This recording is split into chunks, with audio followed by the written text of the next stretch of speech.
Sekarang pun kita ada di masjid, boleh jadi banyak lumuran dosa yang pernah kita lakukan.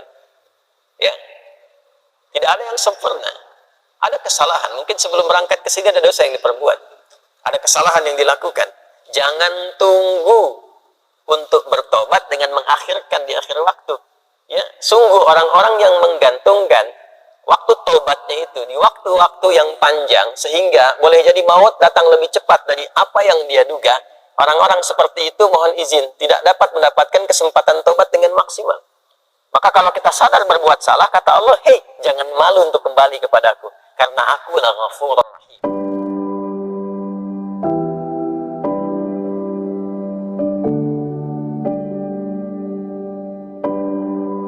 Allah mengingatkan kita untuk terus meningkatkan bekal kebaikan sebelum kita berpulang pada Allah Subhanahu wa Ta'ala. Pastikan semua kegiatan kita punya nilai di hadapan Allah.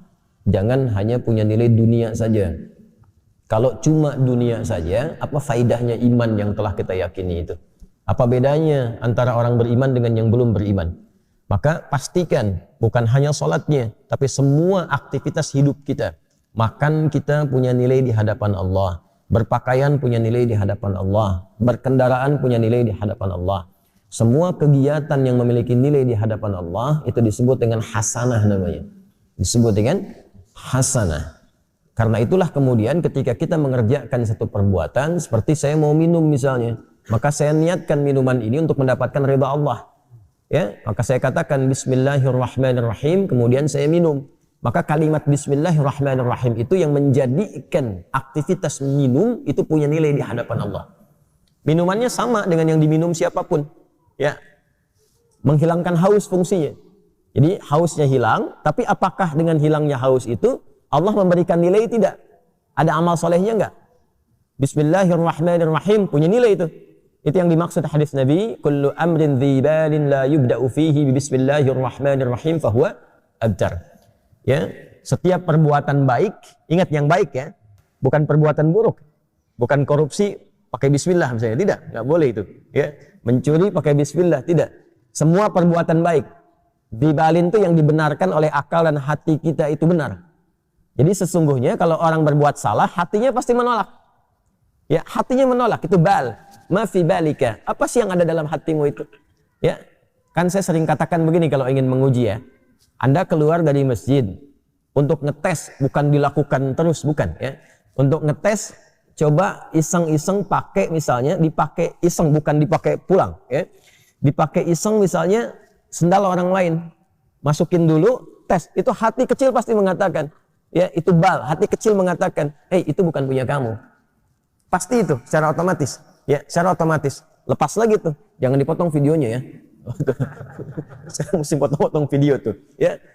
Itu ngecek itu seperti itu, hatinya pasti akan protes. Nah jadi Nabi pernah mengatakan istafti qalbak, ya. Coba tanya hatimu yang paling dalam. Kedalaman hati itu disebut dengan bal namanya. Ma fi balik, ma baluk. Apa sih isi hatimu itu yang membimbing pikiranmu, ya? Nah dari situ kullu amrin dzibalin, setiap perbuatan baik yang dibenarkan oleh hati kita, membimbing pikiran kita, tapi tidak diiringi dengan Bismillahirrahmanirrahim, ya, fahuwa abtar, maka terputus nilai keberkahannya. Artinya nggak ada nilai di hadapan Allah, cuma dunia saja. Nah, setiap perbuatan baik yang diniatkan untuk mendapatkan ridha Allah itu disebut dengan hasanah. Poinnya 10. Setiap perbuatan baik itu poinnya berapa? 10. Itu yang dimulai di Al-An'am ayat 160 tadi. Man jaa'a bil hasanati falahu 'asyru amthaliha. Siapa yang mengerjakan satu perbuatan baik, punya nilai di hadapan Allah, maka nilainya diperintahkan pada malaikat mencatat 10 kebaikan. 10 itu tadi standarnya ya, bukan 1, 2, 3, 4, tidak. 1 ke 2 ya potensinya 500 tahun. 2 ke 3 500 tahun. 3 ke 4 500 tahun. Makanya mengumpulkan pahala itu caranya mudah. Mudah. Ya, cuma nanti kemudahan itu bergantung pada iman. Makanya bab iman, bab akidah itu yang paling pokok. Gitu. Hanya iman yang mampu menggerakkan kita untuk mendekat kepada Allah. Kalau imannya tidak maksimal, sinyalnya nggak kuat, ya boleh jadi tidak akan semua amal itu menjadi amal soleh. Itulah yang menjadikan kerugian itu. Dikasih waktu untuk beraktivitas, tapi aktivitas yang dikerjakan tak ada nilai di hadapan Allah. Karena hasanah ini yang dibawa pulang, bukan minumannya. Ya, ini keluar lagi menjadi kotoran, ke alam kubur nggak ikut. Hasanah itu yang akan dikonfirmasi sampai dengan di akhirat nanti. Jadi di dunia dikerjakan, di akhirat ditampakkan. Itu yang dimaksud di Al-Baqarah ayat 201 itu. Wa minhum man yaqulu rabbana atina fid dunya hasanah wa fil akhirati hasanah wa qina adzaban nar. Kan? Maka di dunia kita mengerjakan itu, di akhirat dikonfirmasi. Konfirmasi itulah yang kita sebut dengan pahala itu. Jadi setiap nilai 1 ke 2, 2 ke 3, 3 ke 4 disebutnya ajrun namanya. Ya, nilainya disebut dengan hasanah. Hitungan 1, 2 ke 3 ke 4 terus disebut ajrun. Di surah At-Tin itu yang paling viral, lahum ajrun ghairu mamnun, ya. Nah, jadi itu yang disebut ajrun, kita terjemahkan dengan pahala. Jadi yang ikut pahalanya, amal solehnya di dunia. Di alam kubur kan sudah nggak ada amal soleh lagi. Ya, nggak ada amal soleh lagi. Jadi jangan berharap atau berdoa mudah-mudahan di alam kubur masih bisa tahajud misalnya. Enggak. Udah istirahat di alam kubur itu.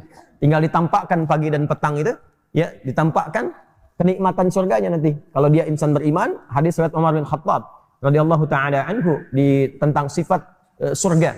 Nanti ada kitab Bad'ul Khalqi di dalam Sahih Al-Bukhari. Nanti di subtopiknya yang ke-9 itu tentang sifat abwabil jannah, sifat tentang pintu-pintu surga. Ya, di hadis kedua dari situ adalah hadis dari Umar bin Khattab radhiyallahu taala anhu yang menerangkan tentang bagaimana keadaan di alam kubur ya bagi setiap manusia. Kalau dia min ahlil jannah, ya, in kana min ahlil jannati, jika dia termasuk ahli surga maka ditampakkan surganya setiap pagi dan petang. Ini nanti yang melahirkan rumusan di antaranya zikir pagi dan petang. Ya, dan nanti ada hadis-hadis lain tentang fadilah-fadilah keutamaan yang mengantarkan ke alam kubur. Babnya iman, ingat. Babnya iman. Kalau beriman yakini. Iman kita dipertaruhkan di situ dan tidak akan ada ruginya, toh meninggal juga.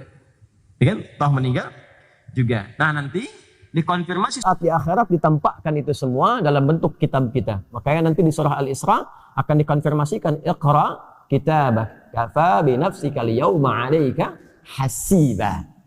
Jelas ya? Nah, karena itu disarankan kita mulai meniatkan diri kita sepenuhnya untuk menjadikan semua aktivitas kita punya nilai, menjadi hasanah. Termasuk sholat yang baru ditunaikan. Karena sholat itu ibadah pertama dalam Al-Quran yang disebut dengan hasanah. Quran surah ke-11 Hud di ayat 114. Aqimis salata tarafain nahar wa zulafan minal layl innal hasanati yudhibnas sayyiat. Kan? Tunaikan salat dari mulai pertengahan siang sampai dengan ke malam, ya, dari mulai terus sampai dengan subuh sampai dengan ke isya. Innal hasanat, semua salat yang dikerjakan itu menjadi hasanat, jamak dari kata hasanah. Jadi salat disebut dengan hasanah. Karena itu rumusan ibadah kita yang dicontohkan dalam Al-Quran, begitu kita akan ucapkan dan mohon kepada Allah menjadi hasanah, salat didahulukan. Inna salati, teruskan ayatnya, wa nusuki wa mahyaya wa mamati lillahi rabbil alamin. Dan ini nanti akan menjadi salah satu di antara 12 doa iftitah. Doa iftitah itu ada 12. Nanti di Sunan Abu Daud yang sangat menyenangi doa ini itu di antaranya sahabat Ali bin Abi Thalib. Sayyidina Ali bin Abi Thalib radhiyallahu taala anhu itu sangat senang dengan doa ini. Beliau membaca dalam salatnya itu, wajjahtu wajhiya lilladzi fataras samawati wal arda hanifan musliman wa ma ana minal musyrikin. Inna salati wa nusuki wa mahyaya wa mamati lillahi rabbil alamin. La syarika lahu wa bidzalika umirtu wa ana minal muslimin wa ana awwalul muslimin, dengan dua riwayat. Nanti yang Abu Hurairah itu yang meriwayatkan yang Allahumma ba'id, yang Ali bin Abi Thalib yang meriwayatkan wajjahtu. Yang di situ terdapat inna salati. Jadi kita berikrar tuh. Bukan hanya salat kita, semua ibadah kita, wa nusuki, wa mahyaya, semua kegiatan hidup kita, ya, wa mamati, sampai kita wafat. Jadi barusan tuh kita berikrar, selesai sholat subuh, mulai selesai subuh ini, semua kegiatan kita mesti punya nilai di hadapan Allah Subhanahu wa Ta'ala. Itu ikrarnya. Jangan sampai berbuat maksiat. Awas, hati-hati. Maka ditutup nanti di ayat 165-nya, awas di ujung ayatnya nanti, inna rabbaka sari'ul iqab wa innahu ghafur rahim, la ghafurur rahim. Hei, ingat ya, kalau kamu berbuat salah, Allah itu cepat hukumannya. Tapi dalam saat yang bersamaan, Allah sangat maha pemaaf dan pengampun dari segala dosa-dosamu. Maksud rangkaian ayat ini begini, nggak ada di antara kita yang sempurna. Sekarang pun kita ada di masjid, boleh jadi banyak lumuran dosa yang pernah kita lakukan. Ya, tidak ada yang sempurna. Ada kesalahan, mungkin sebelum berangkat ke sini ada dosa yang diperbuat. Ada kesalahan yang dilakukan. Jangan tunggu untuk bertobat dengan mengakhirkan di akhir waktu. Ya, sungguh orang-orang yang menggantungkan waktu taubatnya itu di waktu-waktu yang panjang sehingga boleh jadi maut datang lebih cepat dari apa yang dia duga. Orang-orang seperti itu mohon izin tidak dapat mendapatkan kesempatan taubat dengan maksimal. Maka kalau kita sadar berbuat salah, kata Allah, hei, jangan malu untuk kembali kepadaku karena aku lah Ghafurur Rahim. Sepanjang kau mau kembali, aku akan cepat mengampuni dosa yang pernah engkau kerjakan dan menghapuskannya sampai ketika engkau kembali. Jelas?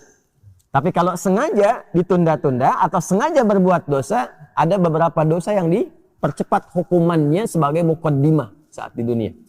Bukan balasan aslinya, sebagai muqaddimah. Muqaddimah itu pun karena ada rahmat Allah di dalamnya untuk mengingatkan dia supaya kembali lagi. Ya.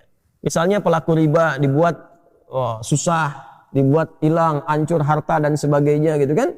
Nah, ada yang dosa kepada kedua orang tua, ya dibikin susah nanti di kehidupan, di pekerjaannya, sulit A, sulit B, supaya sadar.